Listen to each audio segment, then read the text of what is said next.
Black veteran, humiliated by racist restaurant owner, not knowing who his son is. The smell of greasy burgers, sizzling fries, and fresh coffee mixed with the faint scent of wood and old linoleum greeted Captain James Walker as he stepped into the diner. The doorbell chimed, echoing through the dimly lit space as he surveyed the scene. There were a few patrons scattered around, old men nursing cups of coffee, a couple of young women chatting quietly. But the tension in the air was palpable. It was as if everyone in the room was waiting for something, and James couldn't quite figure out what. He noticed the clatter of plates, the low hum of the jukebox in the corner. But beneath it all, there was a silence that felt uncomfortable, almost suffocating. He'd been in tight spots before, war zones, hostile territories, places where every breath could be your last, but nothing had prepared him for the subtle hostility that met him in this small, ordinary diner in his hometown. A black man in a veteran's uniform, with his cap tilted slightly to the side and his boots still caked in the mud from the long drive, walked into the diner, the whispers around him too loud to ignore. He pulled his coat tighter around his broad shoulders, standing tall despite the faint limp that followed him with every step. As he moved further into the diner, the sounds of conversation seemed to dim just a little, as if people were trying to act normal, but couldn't. He couldn't blame them. It was a small town, a place where people still had narrow views about those they didn't understand. "Where you want to sit, sir?" the waitress, a young woman with a pinched look on her face, asked.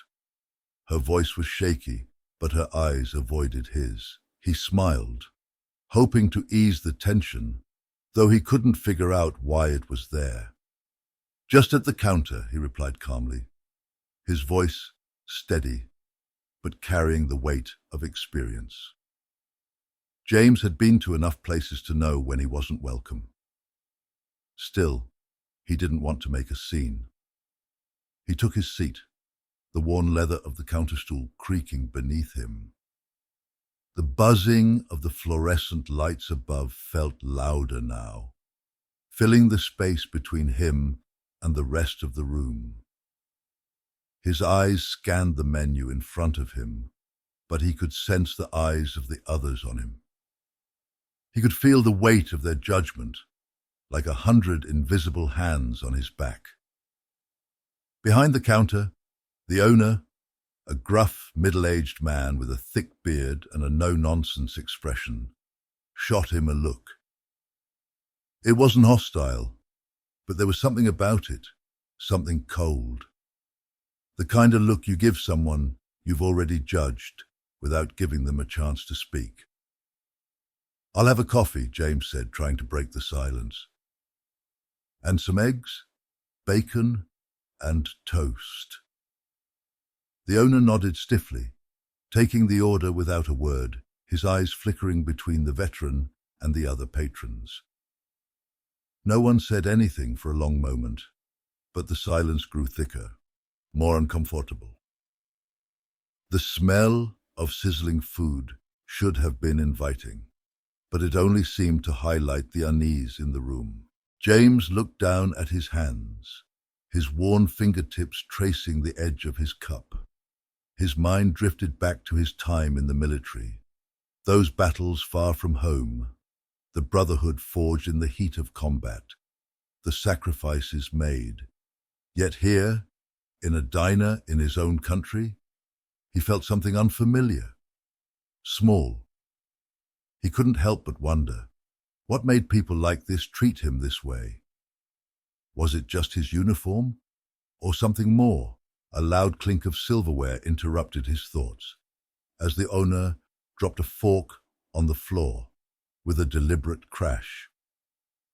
The veteran's gaze lifted to meet the owner's eyes, and there was something almost mocking in the way the man quickly bent down to pick up the utensil. The air in the room seemed to tighten even further, and James could feel the hairs on the back of his neck stand up. It wasn't just that they didn't like him. It was that they didn't want him here. As James sipped his coffee, he overheard the soft murmurs of the other patrons. It was as if they were speaking just loud enough for him to hear, but not enough to catch each word. He heard snippets of their conversation.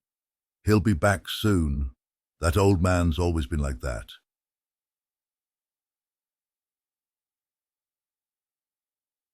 You know what they say about his kind? It wasn't the first time James had faced this kind of treatment, but today it felt different.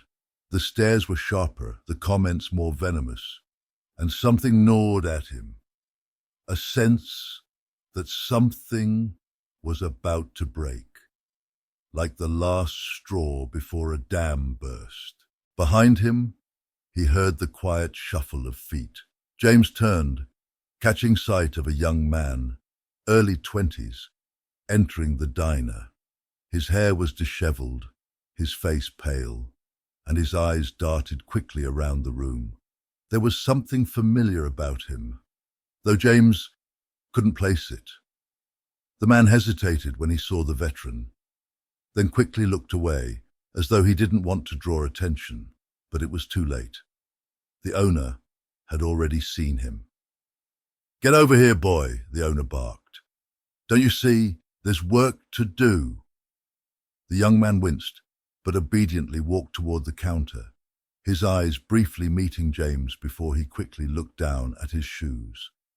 James watched him closely, but before he could make sense of the situation, a faint whisper reached his ears. A word he couldn't quite catch, but that sounded like son. The word lingered in the air, elusive, but heavy. Just as James was about to ask the waitress for more coffee, the owner's voice broke through the silence. "You don't belong here," he muttered under his breath, just loud enough for James to hear. The words weren't just a comment. They were a challenge. James looked up, meeting the man's cold eyes. What was it about him that inspired such disdain? Was it his skin color, his uniform, or was it something deeper, something more personal? The answer would come soon enough. But what James didn't know was that the man standing before him wasn't just a racist restaurant owner. He was someone who shared a dark secret, one that tied him to James in a way he never could have imagined. Before James could speak, the man spoke again, his voice lowering. "Do you know who you're sitting across from?" James froze. What did the owner mean by that? And why did the young man, the one who looked so much like him, keep glancing at him from the corner of his eye? The tension in the room crackled, and the rest of the diner fell into an uneasy hush. What was about to unfold? The story was just beginning, and James had no idea how his world was about to change.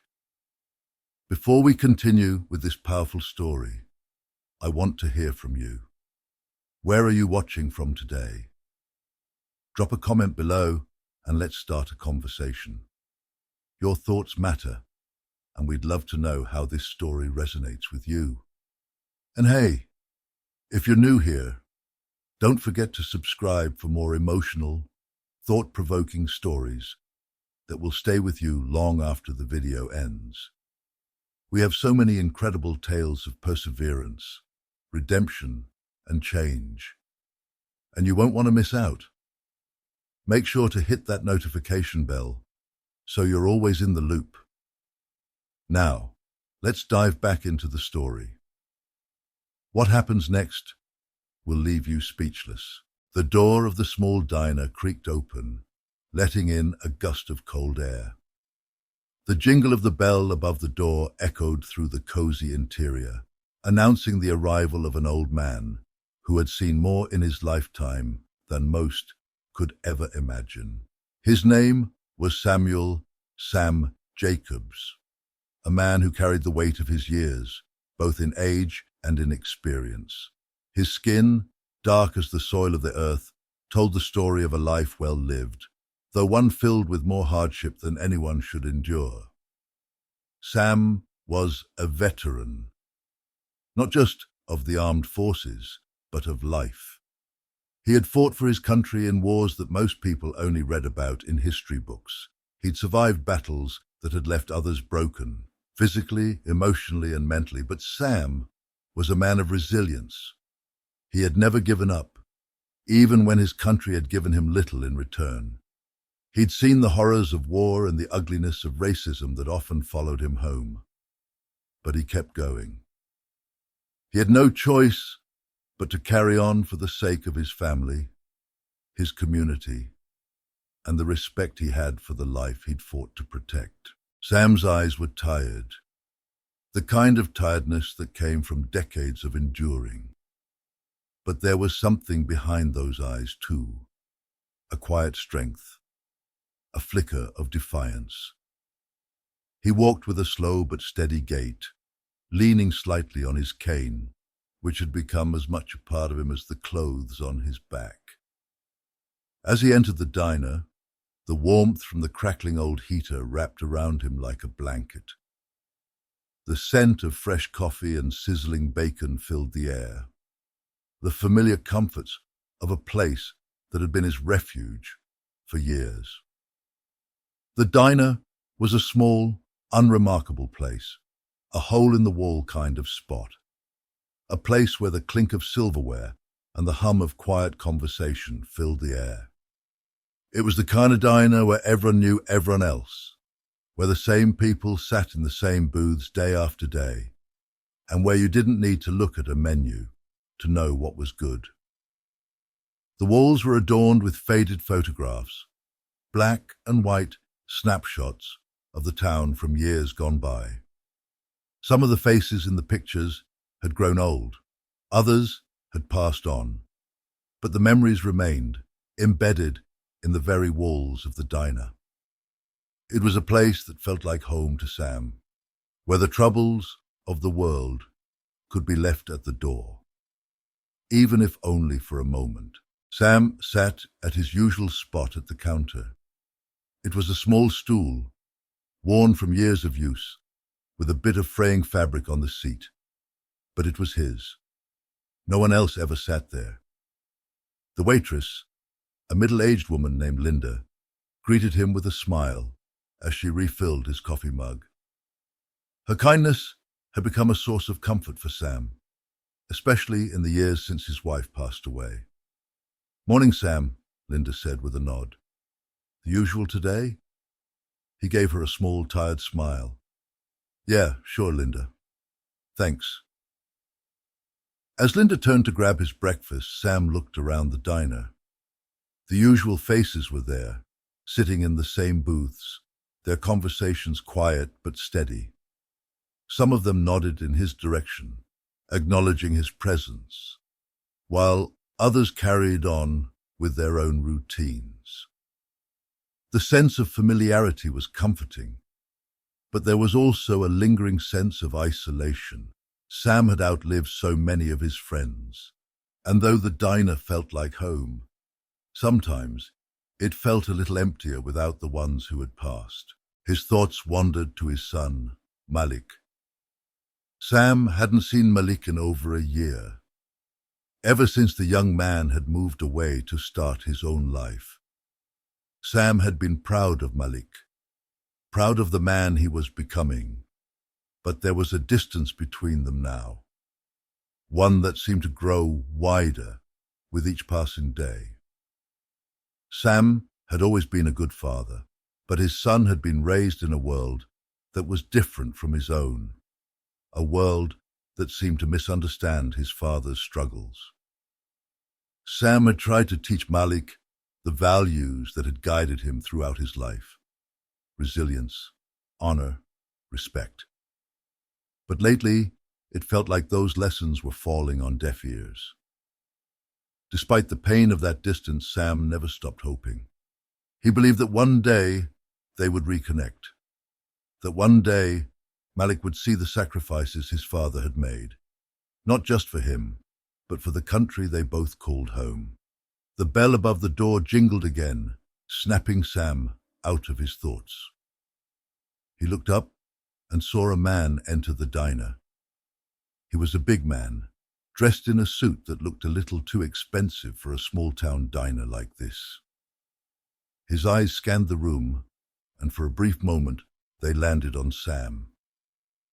The man's gaze lingered for just a second before he made his way to the counter. Sam couldn't help but notice the way the man's eyes seemed to narrow when he saw him. It was nothing more than a fleeting moment, but Sam couldn't shake the feeling that something wasn't quite right. He went back to his coffee, trying to shake off the feeling of unease that had suddenly washed over him. The man sat down a few stools away, glancing over at Sam before ordering his meal. But Sam couldn't help but notice the tension in the air, the undercurrent of something unspoken that seemed to be building. Sam wasn't a man to back down from confrontation, but today, something told him that this encounter was going to be different. Something told him that today would be the day when everything changed. And as the man's eyes lingered on Sam once more, a chill ran down his spine. Little did Sam know, this was the beginning of a moment in time that would alter his life in ways he could never have imagined. As Sam sipped his coffee, his thoughts returned to his son Malik. It was a heavy feeling, a constant weight on his chest that never seemed to lift.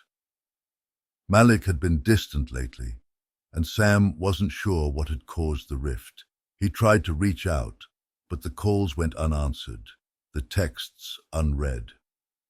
Sam had done everything for Malik, sacrificed his own comfort, his own peace, and his own happiness for years to make sure Malik had a future far beyond the struggles Sam had known. And yet it seemed as though his son, now a young man, was slipping away, lost in a world that Sam couldn't quite understand. The bell above the door jingled again, and Sam's thoughts were interrupted by the man who had walked in earlier. The suited man had taken a seat at the counter, and now he was staring at Sam with an almost unnatural intensity. There was something about the way the man was watching him, as though he was studying him, analyzing him from across the room. Sam tried not to let it bother him, but it wasn't easy. Linda, the waitress, had already set a plate of scrambled eggs and toast in front of Sam, and she smiled at him as she poured more coffee into his cup. "Everything okay, Sam?" she asked with a hint of concern in her voice. Sam nodded, offering a small smile, though it didn't quite reach his eyes. "Yeah, Linda, just a little tired." "You sure? You don't look like yourself today." Her concern was genuine, and Sam appreciated it. But he didn't want to burden her with his troubles. "I'm fine," Sam said, his voice firm but tired. "Just thinking about some stuff. Nothing to worry about." Linda didn't press him further, but she gave him a knowing look. She had seen Sam come in here every morning for years, and she could tell when something was off. But she also knew that Sam wasn't the type to share his burdens easily.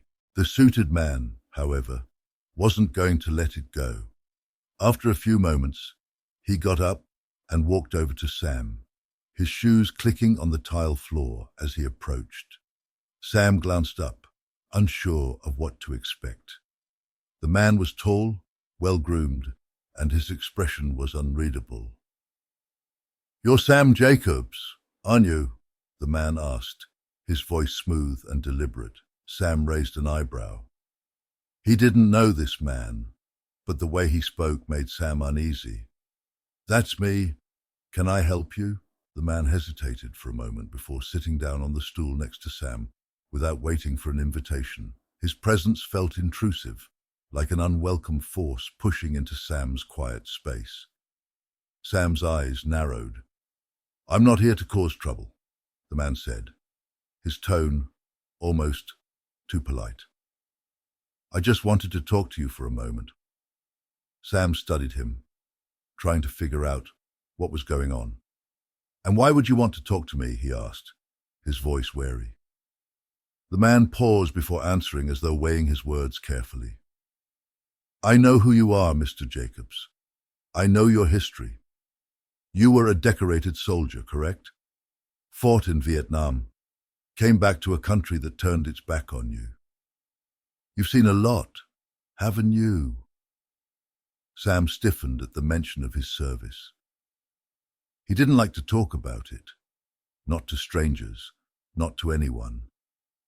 It was a part of his life that he preferred to keep buried deep inside, along with the painful memories of the war and the struggles that had followed.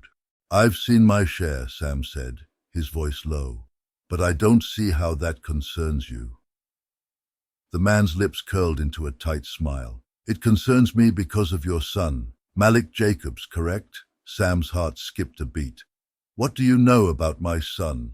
His voice was sharp now, protective. Oh, I know plenty about him, the man said, his voice casual, almost mocking. I've been keeping an eye on him for some time. He paused as though waiting for Sam to react. But I think it's time you knew the truth about him, Sam. Sam's pulse quickened, the familiar protective instincts rising within him. What truth? His hand tightened around his coffee cup, the porcelain almost cracking under the pressure. The man leaned in closer, his voice dropping to a conspiratorial whisper. Your son, Malik, is the one who's been behind the destruction of my family's business. He's the one who has been organizing the protests against the restaurant I run. The words hit Sam like a punch to the gut. The room seemed to spin for a moment, and he struggled to maintain his composure. What are you talking about? He asked, his voice hoarse. The man leaned back, enjoying Sam's confusion. You see, my restaurant has been targeted by activists. They've been causing disruptions, hurting my business. And I've traced it all back to Malik. I've seen him at the rallies, organizing the crowds, leading the charge against me. Sam felt the blood rush to his head, his heart pounding in his chest. He couldn't believe what he was hearing. His son, his Malik, was involved in something like this.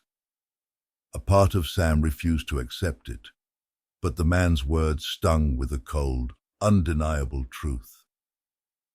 Malik would never do something like that, Sam said, though even he could hear the uncertainty creeping into his voice. He's a good boy. I raised him better than that. The man chuckled darkly. You really don't know him, do you? Or maybe you just don't want to know the truth. The conversation had shifted from a polite exchange to something much darker. Sam's mind was racing. He wanted to stand up and walk away, to refuse to believe the accusations. But deep down, there was a growing sense of unease gnawing at him. What if there was some truth to the man's words? What if Malik really had been part of this protest, part of a cause that Sam had never fully understood? As the man stood up to leave, he turned back to Sam with a final, ominous warning. I just thought you should know, Sam. Maybe you'll finally wake up and see your son for who he really is. Sam watched him go, the weight of the accusation settling heavily in his chest. The truth had always been elusive, but now it felt like it was staring him right in the face. His son Malik, involved in something that went against everything Sam had fought for. The very thought was a blow to his heart, but it was hard to ignore the evidence that was now right before him. Sam sat alone at the counter, the silence pressing in around him.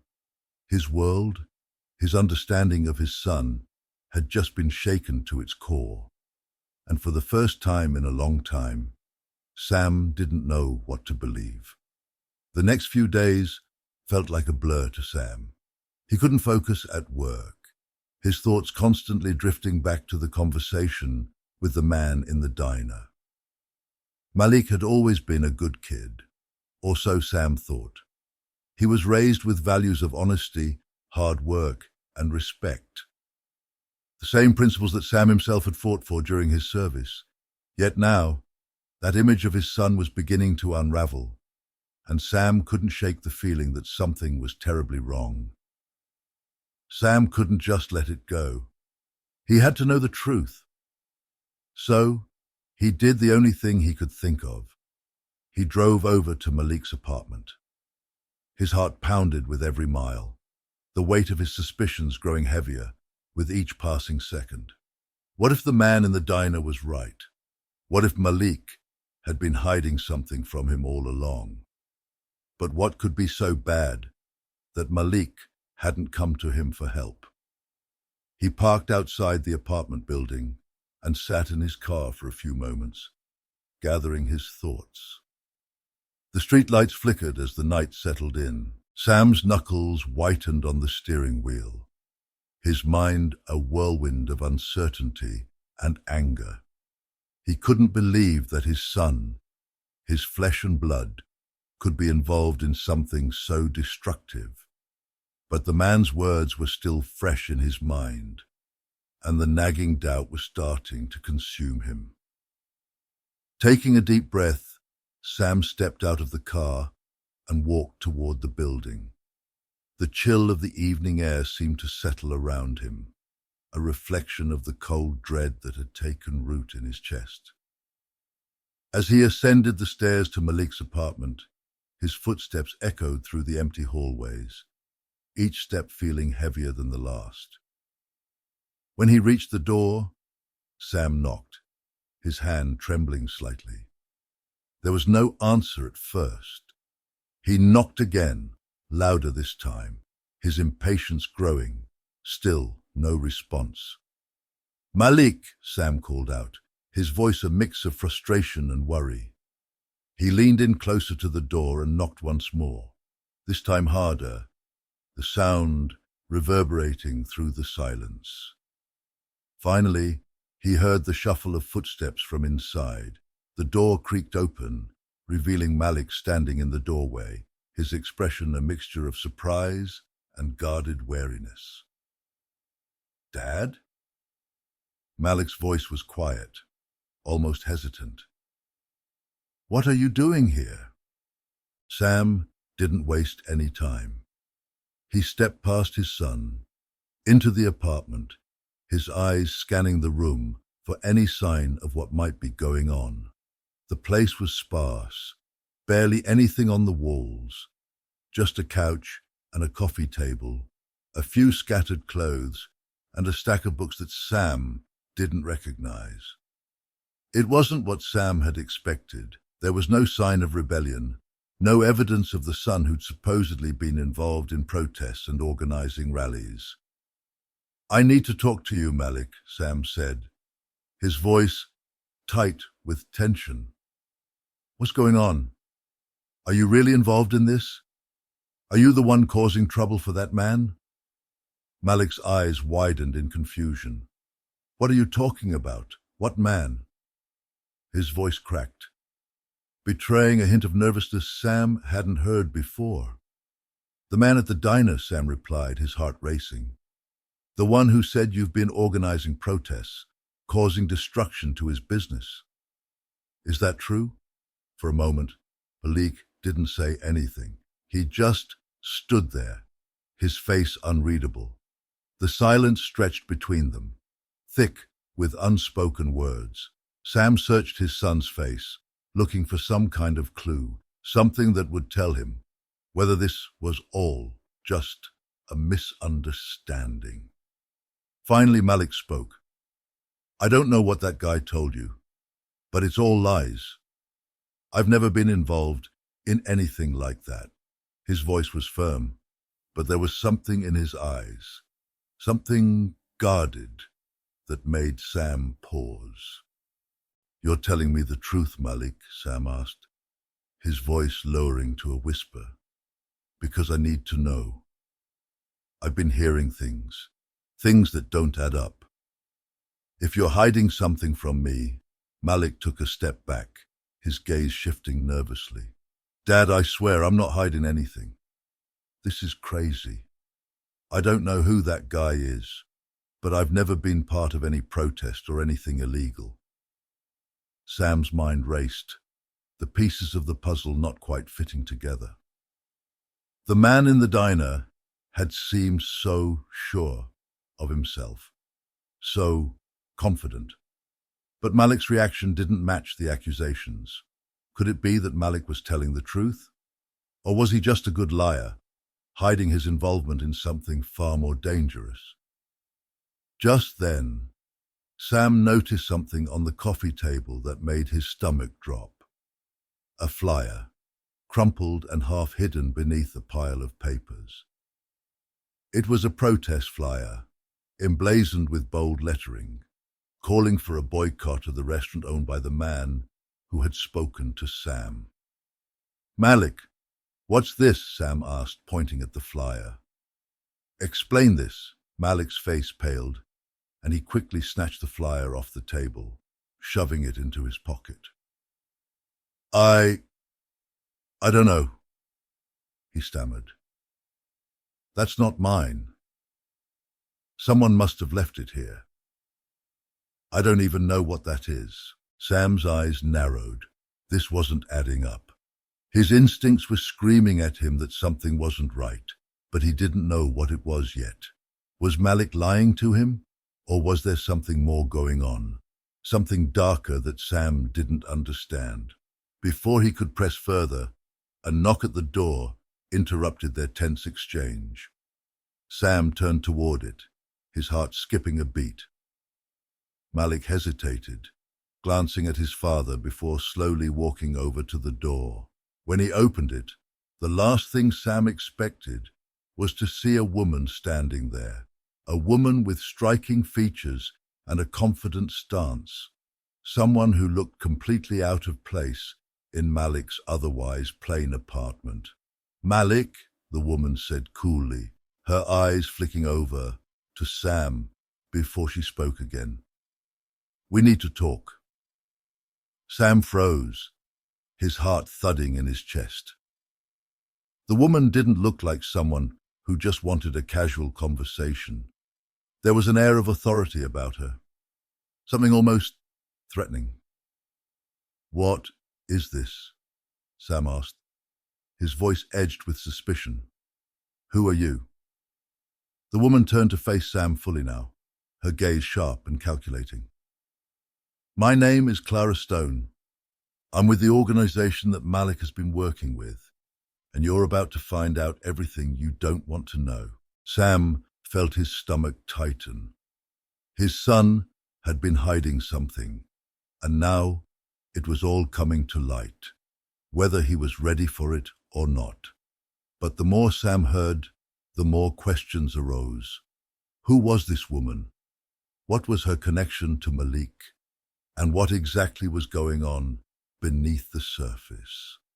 The twists were just beginning. As the days unfolded after Clara's visit, Sam's mind grew heavy with turmoil. The confrontation with Malik had shaken him to the core, leaving him torn between his fierce desire to protect his son and the overwhelming evidence that Malik's involvement in the protests, and perhaps something more, was not as innocent as he had hoped. The moral battle Sam fought each day was exhausting. Every piece of new information made him question the values he had raised Malik with. and whether he was prepared to face the painful truth. Malik, for his part, retreated further into himself, the tension between father and son growing thicker with each passing hour. He had never imagined that his actions would cause such a rift with the person he had always looked up to. But as the truth began to seep out, Malik realized the extent to which his involvement with Clara's organization had pulled him away from the values he once shared with his father. In his desire to fight for what he thought was right, Malik had unknowingly alienated the very person who had always been his support system. One evening, after a long day of reflection, Sam decided to take a step he hadn't thought possible before. He would meet with Clara. He needed to understand what his son had gotten involved in and whether there was any hope for reconciliation between them. He needed answers, but more than that, he needed to know whether there was any possibility of redemption for Malik, and if so, whether he could be the one to help him find it. Sam and Clara met at a local coffee shop, away from the tense atmosphere of Malik's apartment. Clara greeted him with a professional but warm demeanor, her eyes betraying no hint of the underlying tension Sam had felt since their first encounter. They exchanged pleasantries, but Sam wasted no time getting to the heart of the matter. "I need to understand what Malik's gotten into," Sam said, his voice strained. "All I've heard so far are half-truths and accusations. What is it that you're doing with him?" Clara leaned forward slightly, her gaze steady. "It's not what you think. What we're doing isn't about violence or chaos. We're fighting for equality, for justice. Malik has been involved in organizing peaceful protests, trying to make a difference in his community. But it's a lot more complicated than you realize. Sometimes people get swept up in the fervor of a cause, and they lose sight of what matters most." Sam looked at Clara, struggling to grasp the enormity of what she was saying. "So, you're telling me he's not the person you think he is," Clara finished, her voice calm but firm. "No, he's not a troublemaker, but he's young, and sometimes idealism can cloud judgment. He's searching for a purpose, Sam. And that purpose isn't just about standing on picket lines or shouting slogans. It's about making change, real change. But he needs guidance. Guidance." Sam's heart sank at the word. He had always prided himself on being a guiding force in Malik's life, but now it seemed as if he had failed in that role. He had no idea where Malik's heart truly lay, or what he wanted to achieve in this fight for justice. What had happened to the boy who once looked up to him? "I don't know if I can help him anymore," Sam muttered, more to himself than to Clara.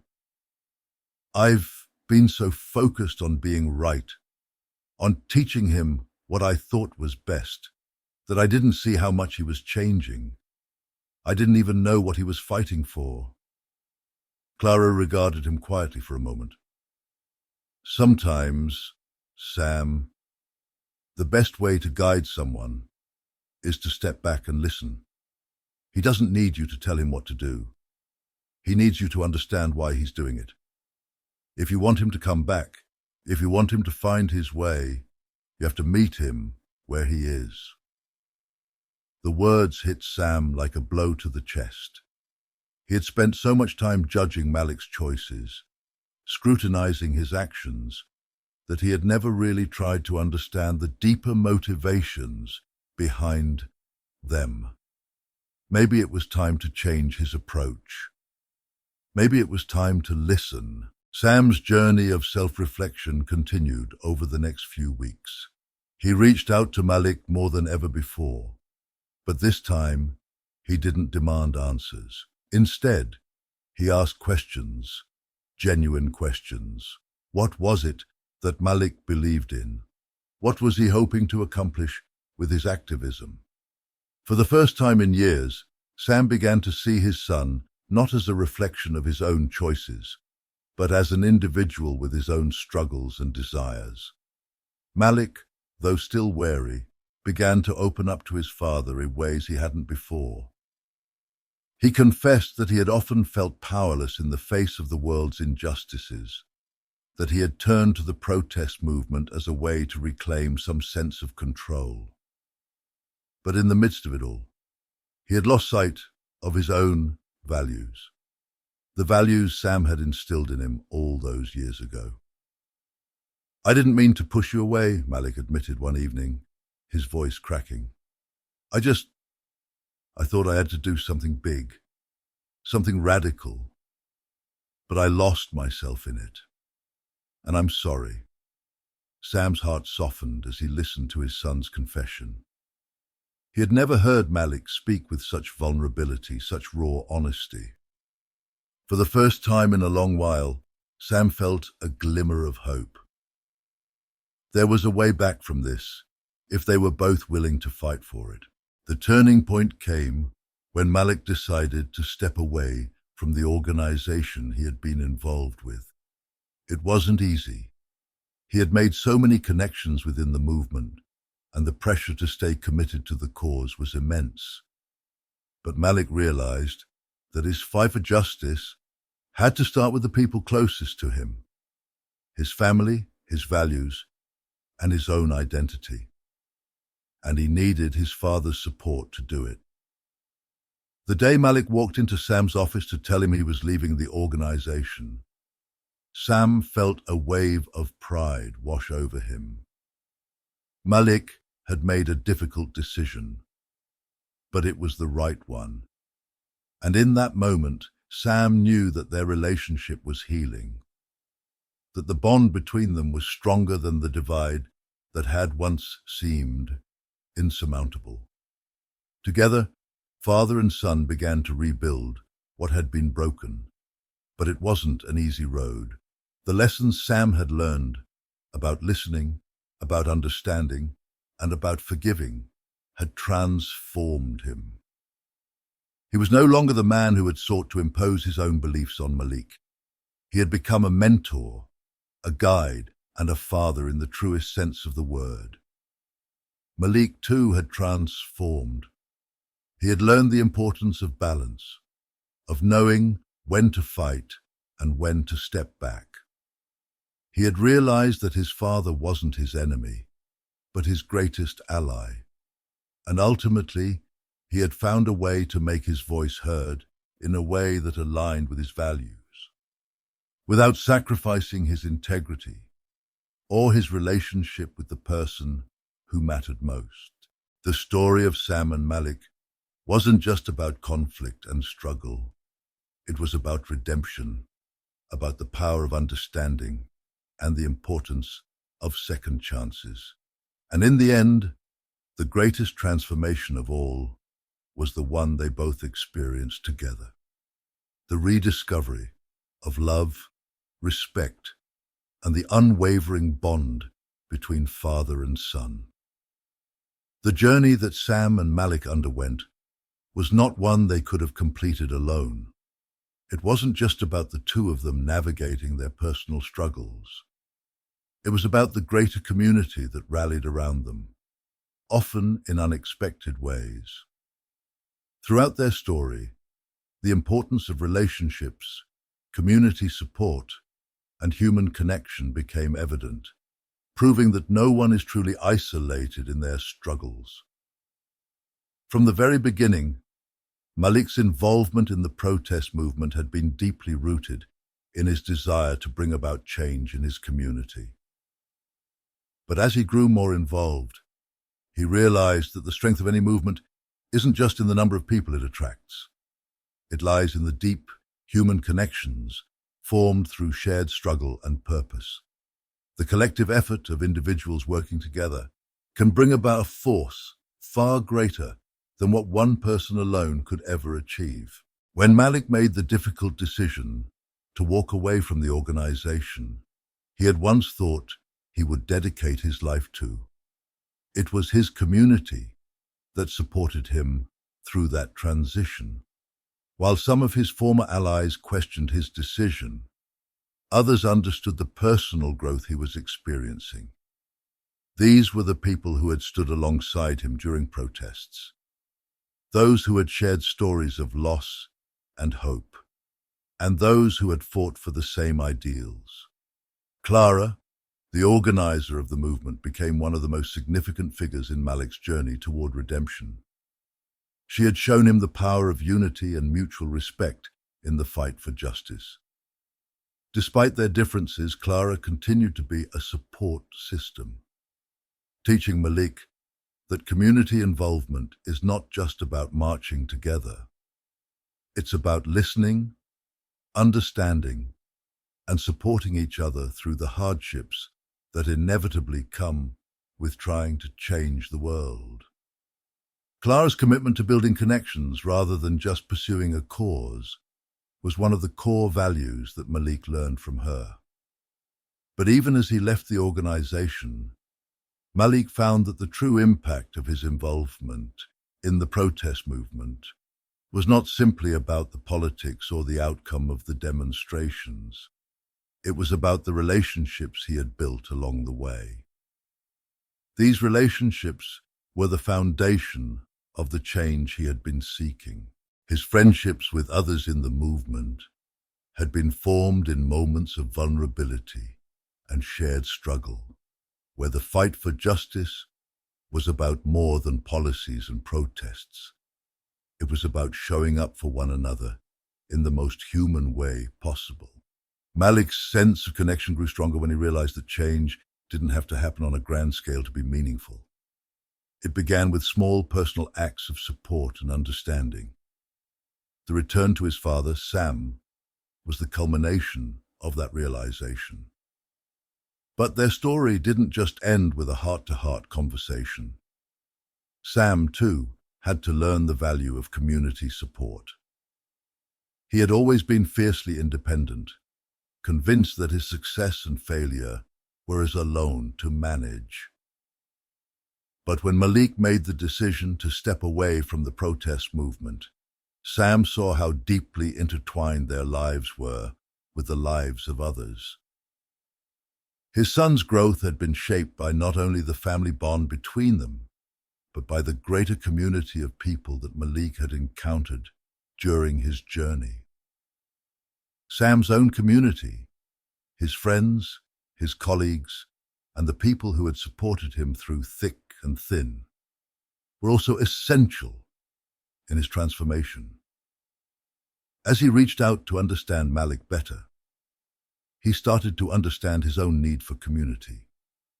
Sam had never truly embraced the idea that people are interconnected. But as he opened his heart to Malik's struggle, he also opened himself up to the power of collective humanity. The local community, too, played an essential role in their journey. It wasn't just about Sam and Malik's family. There were neighbors, colleagues, and even strangers who saw the changes happening and responded with warmth and understanding. A neighbor, Mrs. Jensen, had once been a casual acquaintance, but when Sam found himself struggling with the rift between him and Malik, Mrs. Jensen offered him the kind of wisdom that could only come from years of living in the same neighborhood. She reminded Sam that families, like communities, are not perfect. They need constant nurturing, dialogue, and patience. This advice, so simple yet profound, helped Sam realize that the greater community around him wasn't just a backdrop for his life. It was the very foundation that held him together when he felt like falling apart.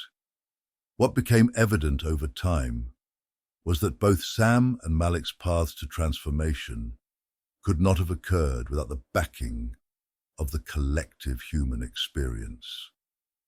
The lessons they learned weren't just from isolated moments of personal epiphany. They came from the support of friends, mentors, and community members who offered wisdom shared their struggles, and gave emotional and physical support when it was needed most. In a way, it was the community, this unspoken network of people, that helped them navigate their most difficult challenges. As their relationship grew stronger and the distance between them shrank, Sam and Malik started to recognize that the fight for justice, truth, and understanding wasn't just an individual journey. It was about finding common ground with others and forging relationships built on mutual respect, shared values, and the understanding that no one is alone in their struggles. Through their own experiences, Sam and Malik came to understand that humanity is not defined by what we achieve alone, but by the connections we make along the way. It was the people who supported them, the relationships they nurtured, and the community that had always been there to help them rebuild when life fell apart. And in that process, they discovered that true change, whether it's in the form of social justice, family reconciliation, or personal redemption, can only come when we stand together as a community. The moral of this journey, in the end, was simple. Collective effort and human connection are the bedrock of positive change. Whether it's healing a broken relationship, working toward a common cause, or just being there for one another in times of need, it is our shared humanity that makes all the difference. By recognizing and embracing the importance of the communities we belong to, we find the strength to navigate our personal struggles and the courage to help others do the same. The quiet hum of the diner was now punctuated by the clinking of coffee cups, a low murmur of voices from the other patrons, and the faint buzz of the neon lights. Sam's hands gripped the edges of his seat, his knuckles pale against the dark wood. Malik sat across from him, his eyes locked onto his father's. A thick, emotional silence hung in the air. The weight of years of misunderstanding, hurt, and resentment loomed between them, like an invisible wall that neither had been able to break down. But something was different now. The final piece of the puzzle had fallen into place. For the first time, Sam truly saw his son. Not the figure of anger he had been in his youth, nor the protester fighting for a cause he didn't fully understand. He saw Malik as a man who had fought battles on every front and still found the courage to come back to the father who had failed him. As the clock ticked on, Sam's heart ached with a deep, profound sadness. Not for himself, but for all the lost years. Years spent in bitterness.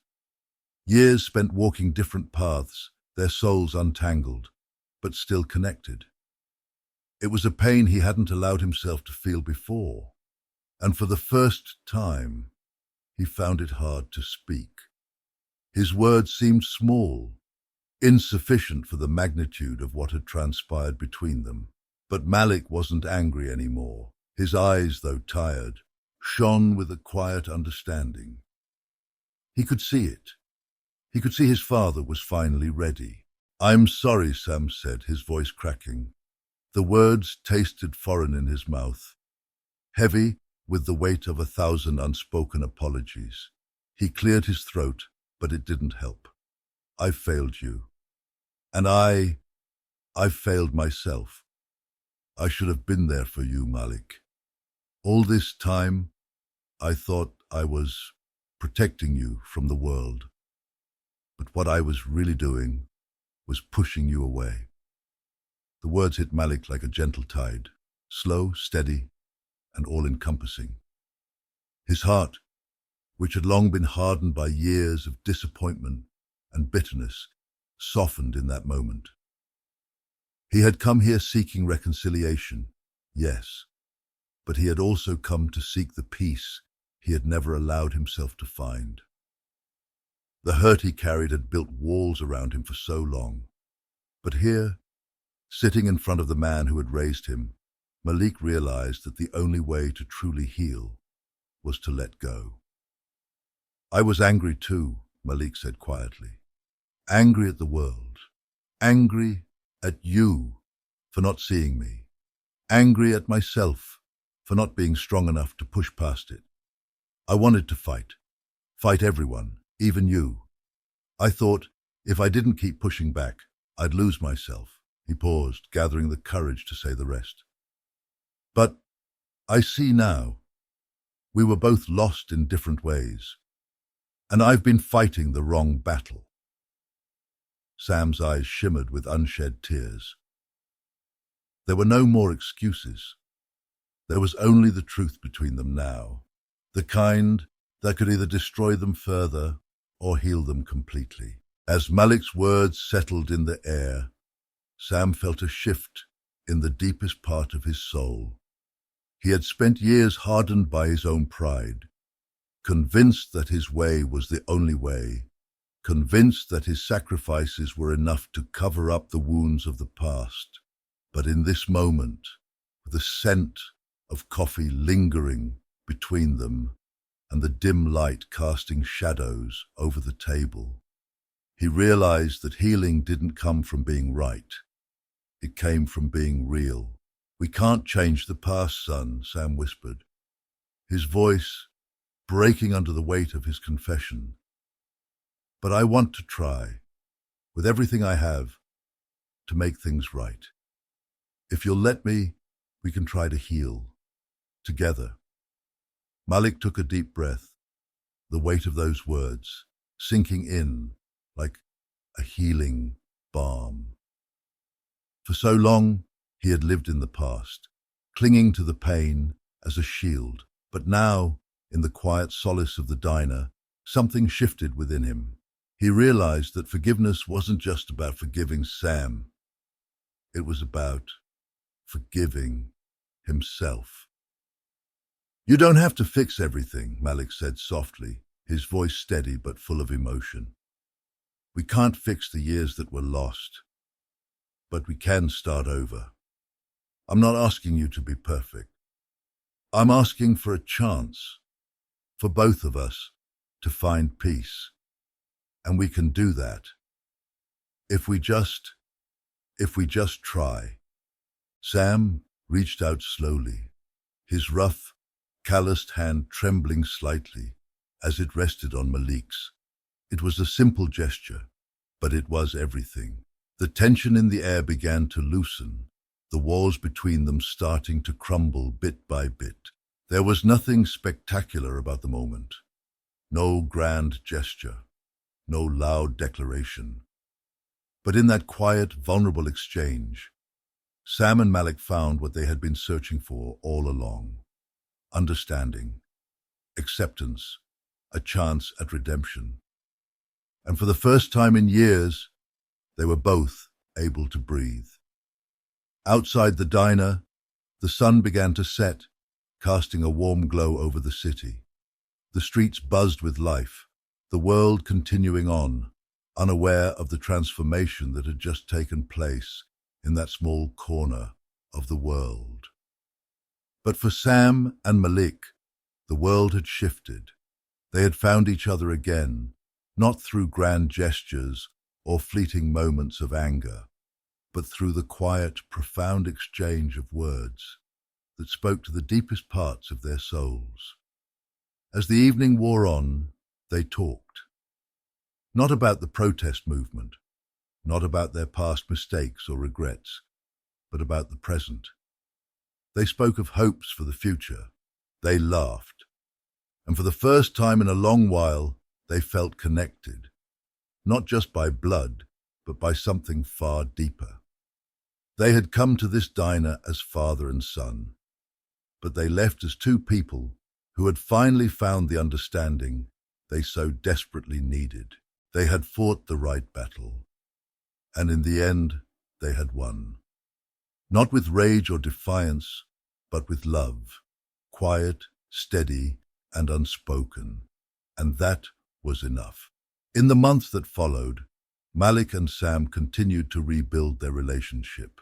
It was not without its challenges, and there were moments when they stumbled, but they learned that healing wasn't a destination, it was a journey. And as long as they took that journey together, they would be okay.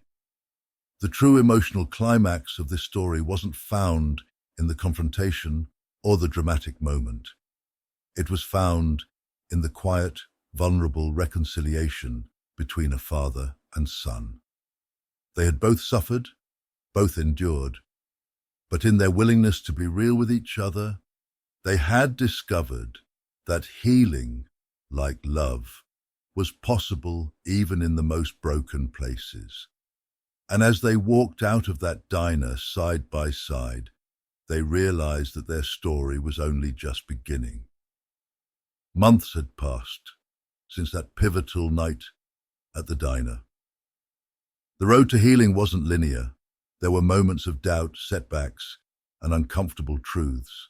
But every day, Sam and Malik took one step forward. They learned to forgive not only each other, but themselves. They had built something more profound than just a father-son relationship. They had rebuilt their trust, their connection, and their belief that no matter the past, the future was still theirs to shape. Sam had found a new sense of purpose. The weight of old mistakes had begun to lift as he spent more time with Malik. Together, they volunteered at local shelters, often side by side, offering help to those who had faced their own struggles. Sam's involvement in the community had grown, and the isolation he had once embraced was slowly replaced by meaningful relationships. His heart had softened, and he no longer viewed the world through the lens of his past mistakes, but through the opportunity for redemption. Malik, too, had changed. The anger that once burned in his chest had cooled, replaced by a quiet determination to build something meaningful. He had started working with other young people who were struggling to find their voice. He taught them the power of resilience, how to rise even when the world seemed to be against you. Through his work, Malik had become a mentor, using his own journey to guide others toward healing. One afternoon, as the sun set behind the city's skyline, Sam and Malik stood together at the community center. They had just wrapped up a youth empowerment workshop Malik had organized. The room was filled with laughter, the kind that came from genuine connection, from people learning to trust again. "I never thought this is where we'd be," Sam said, looking at his son, a proud smile tugging at his lips. Malik glanced over at his father, his face softening with warmth. "I didn't either, but I think we're exactly where we're supposed to be." The words hung in the air for a moment, as if the very essence of their journey had crystallized in those few simple sentences. Together, they had come a long way, beyond the anger, the distance, and the heartbreak. What remained now was a shared understanding that every broken part could be mended, and that healing was possible even in the darkest places. As the final participants trickled out of the center, Sam and Malik shared a quiet moment. No more words were needed. The bond they had rebuilt was strong enough to stand on its own. The storm had passed. What lay ahead was the promise of a brighter future, a future built on understanding, compassion, and the willingness to embrace change. Before leaving, Malik turned to his father with a thoughtful look. "I used to wonder if we'd ever get here," he said, his voice steady. "But now, I'm just grateful we did, grateful we didn't give up." Sam placed a hand on his son's shoulder. the simple gesture speaking volumes. He had spent so many years lost in his own pride and fear, but now he finally understood what it meant to truly let go and trust, to let love guide the way. As they walked out of the community center, side by side, the warm light of the street lamps surrounded them. For the first time in a long while, they didn't need to look back. They had both come full circle, not because they had erased the past, but because they had learned from it. They had embraced their flaws and their mistakes, and now they were free. The world outside was still uncertain, but they no longer feared it. They knew that no matter what came their way, they had each other. And that, in the end, was all that truly mattered. The story that had once been filled with division and pain was now one of healing, transformation, and of hope. It was a story of redemption, not just for Sam and Malik, but for anyone willing to face their past, to seek forgiveness, and to work towards a brighter future. In their journey, they had discovered that true healing comes not from perfection, but from the willingness to grow, to love, and to believe that tomorrow can always be better. And as the night deepened, they walked together into the future, ready for whatever came next, knowing they were stronger for having walked it hand in hand. What do you think? Could you have forgiven someone who hurt you so deeply? Or would it have taken longer to heal, just like Sam and Malik? Share your thoughts with us in the comments below. We'd love to hear how you would have navigated this journey of healing and redemption. If this story moved you, don't forget to hit that subscribe button for more inspiring stories about transformation, forgiveness, and the power of love. And if you know someone who could benefit from hearing this story, share it with them. Let's continue to spread hope and positive change, one story at a time. Remember, it's never too late to heal, and it's never too late to forgive. Keep believing in the power of redemption.